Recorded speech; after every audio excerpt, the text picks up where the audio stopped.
Welcome back to another episode of the podcast. We're here with Oscar J.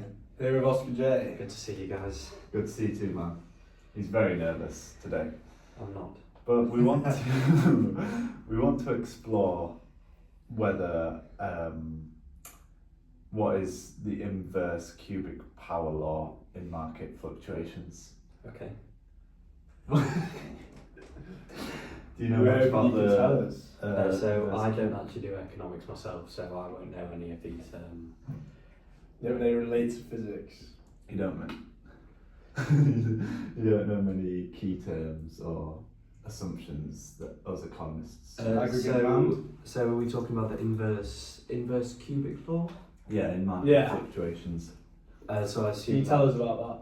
So I assume that would mean that the market fluctuates inversely to the cube of the market.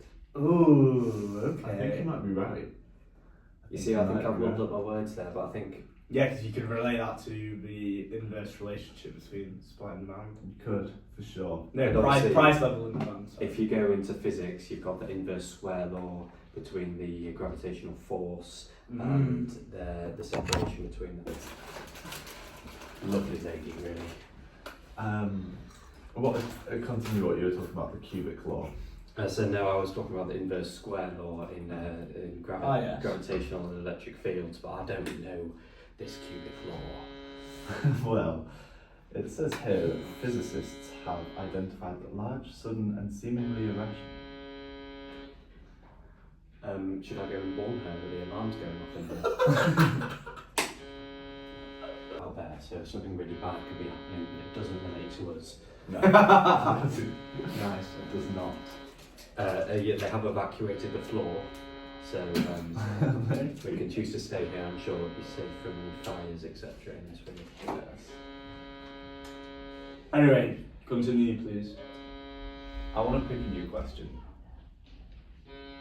If atoms had agency, how difficult would the physicist's job be? I'd like to ask the economics what agency means.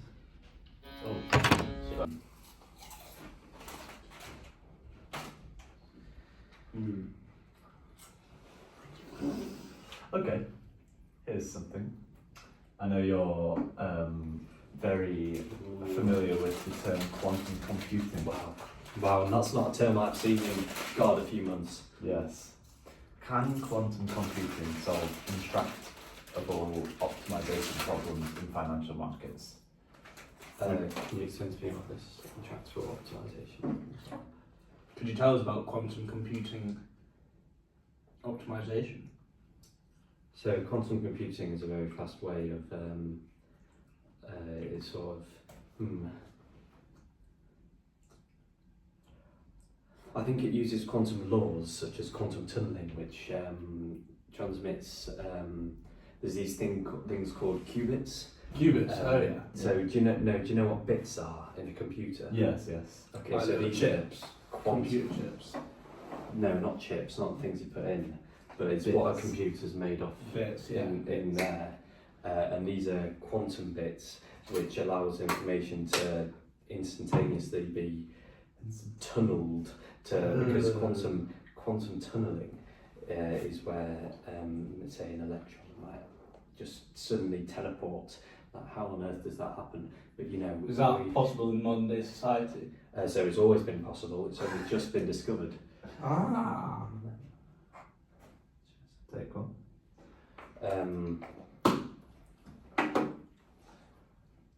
Just a mid-podcast decky, eh? What we're asking, going back to the question. Oh no, I don't really. I'm not very sure what the economic side of this. Well, it's If it was to happen, let's say, the Bank of England, that happens in the Bank of England, quantum tunneling. Oh no! This is where the protons disappears. Let's say there's a no. massive This hole. isn't a negative. This quantum tunneling. It's what's used to make quantum computers. Oh. And various like quantum superposition. Can you please define a quantum computer? I sort of have. it's a computer where the Chips. bits The chips. The bits. the bits are actually quantum bits, and you can perform quantum physics with these, which helps the computer to do way more things. Obviously, you've got to keep the computer in a cool, stable environment to not interfere with quantum physics. But honestly, quantum physics is a whole new world to normal physics. It's Wow. completely different. Like, Yeah. I can't just teleport. I can't just teleport over there. But in the quantum world, I could be Anywhere. in America right now. Is that like the quantum realm from Ant-Man? So yeah, that's the application of it, but I think that's a bit fictional. Bit of make believe, I would say. So let's say Realistically, theoretically, should I say, could work. You could travel back to the past. Well, we're So, saying no. You let's couldn't travel back to the past. You could travel into the future. Sorry, my mistake. So let's say an economy discovers this. Okay. Discovers how to manipulate, quantum matter. Yeah. What would be the economic impacts? Well, Surely it'll be it insane. would be brilliant. Well, I suppose if you count quantum computing, we could make all the computers work incredibly fast and. Wow. God, yes. I don't know the deeps behind it, but I don't know if banks Well, use using computers, quantum algorithms to model complex portfolios faster than classical computers. Exactly. Wow. What I just stated, yes. And if you were to go into the future, travelling nearly the speed of light, we could see the political and economic state of the world in a few years, which would help us to Plan ahead. plan ahead for the Well, let's circle back present. to the economics of Oscar J. Yes. We want to know, Harry and I would like to know, what your marginal propensity to consume is. So let me define that. What percentage of your income is spent on consumption? Wow. Well, every day I get a meal deal from Waitrose to help fuel this library grind, and so that's £5 every. £5 a day. Sorry. Right. So back to it. Now, So what would you say your average monthly income is? So, provided I work once a week is my work schedule, but might pick up a week shift here and there. So How many hours? so it's about 6-7 hours a week, no pun intended.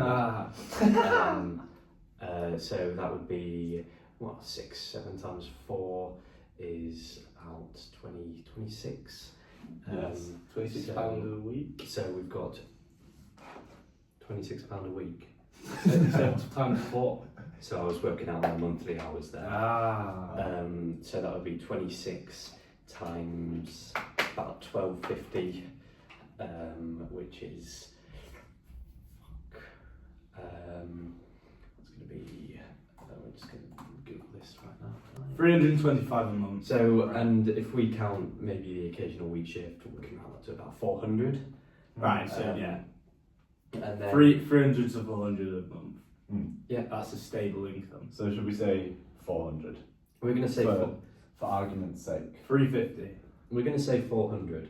375? Yeah. We're going to say 375. 375, okay. So that's our change in income. Okay, and I'll change in consumption. So it's going to be, if I get a meal deal, maybe every other day, let's say. So that's gonna be £5 £5 times 4 3. times a week. Yeah, let's say that. So 20. So 20, so that's £80 a week, and then Deckies is going to be probably like £4 a week on average, maybe. £4, so we're on £24 a week. On £24 a week, and 24 times 4 is 96. What else might I buy? So we could probably round that up to 100. Night out. Would you say? A night out, well, I've sort of cut down on the nights out, but I'll say let's say one night out a month. So that on average I might spend £100. I mean, in previous months I've spent a lot more than £100 going out a month. But we're going to say 100 from now on. So we'll do 100 divided by 4, by 400, which 100 is divided by 4. 0.25. So So Oscar J's marginal propensity to consume is 0.25. roughly. Roughly. We're going to say roughly there. You know, Theoretically speaking, But wow, 0.25. That's an impressive number. Is that good? That's brilliant. Brilliant. Yeah. That means your disposable income should be, stacking up. Yeah. Well, I'm saving for summer, so.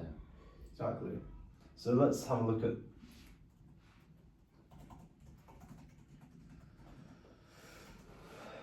Benefits of a low MPC.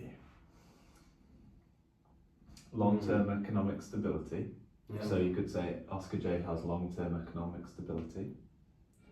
Increased investment capital. What do you say? So maybe you could invest in your human capital, employee training, would you say? More books. Books, increasing your intelligence, Seneca. labour skills. See if my exams I have just spent on that, which increases Yeah, my there you go. Tutor. My tutor is paid for by my parents. But yes, I have spent. So yeah, you could say you've invested in your human capital then. Yes. And I'm invested in my social life because I pay some money to Xbox every month to be able to talk to my friends on there. Right. Did you know you'll have reduced debt? So I think that would be quite an obvious link between not spending much money. So yeah. You'll also have improved financial resilience. So if there were an economic shock, like the Wall Street crash. yeah, Let's say an external shock that significantly impacts the economy, like the 2008 financial crisis, for example. COVID, times where your income is I significantly. suppose Donald Trump at the present. Yeah. He could Donald Trump. affect. Yeah, you never know what he could do. That could energy significantly prices. impact. Yeah. That could impact you as a person. Yes. Well, obviously everything's linked, isn't it? So It is linked. mostly impact my parents, but I suppose that'll go straight down to me. Yeah. Are there any other questions we want to ask Oscar J while we have him?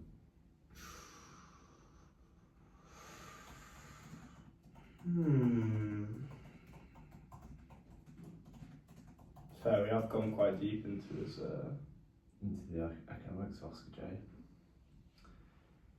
Tell me about your time you had to justify a controversial economic prediction. Think hard about this. So would this be a Economic prediction, but controversial. So would this be a maybe me controversially spending some money on something, or that you shouldn't have. OnlyFans. You've bought lots of OnlyFans subscriptions, no, porn I'm only subscribed. subscriptions. No, I'm only subscribed to one OnlyFans model. Really? Yeah. Only one? Do you know Piper Raquel? Yes. Yes. You bought that. Yeah. God, it eats away. I suppose that could affect my what's it called, that ratio. Marginal propensity to consume. Yeah. We won't include that. We'll just talk about it as a controversial economic prediction. Okay. Why? How did you justify it, and what conclusion did you come to? I think it's something to relax to on the night. Yes. So Right. would you say it improves your welfare, your quality of life, your I- standard of living? I'd say no. I think it decreases both of them. But when What a sad certain little life you must certain lead, Oscar J. and certain men have like addictions, etc. You've sort of Yes. got to fund them. It's similar to the deckies.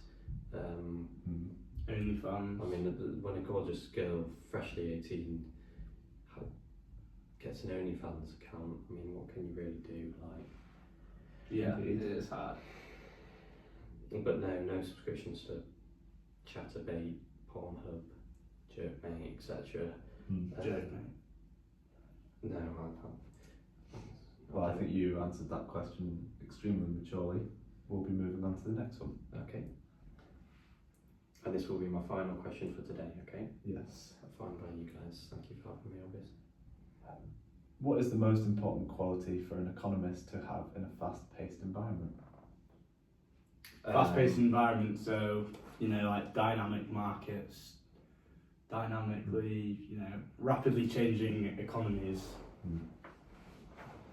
I suppose the ability to work under pressure, the ability to adapt to change, Predict. ability to predict the future, ability to realise trends and sort of justify decisions based on that. So if you were to pinpoint one for young economists like Harry and I, the most important. I'd say don't be to obviously take some risks, but don't dive in like you're professionals. You're just learning the subject at A level. You're gaining experience doing this, but I think you need steady ourselves. Yeah, steady, and you can prepare for the future, and yes, make a lot of money, eh? Yeah, precisely. Well, on that note, yes. Thank you for having me. You're welcome. we'll lead you out. Thank you.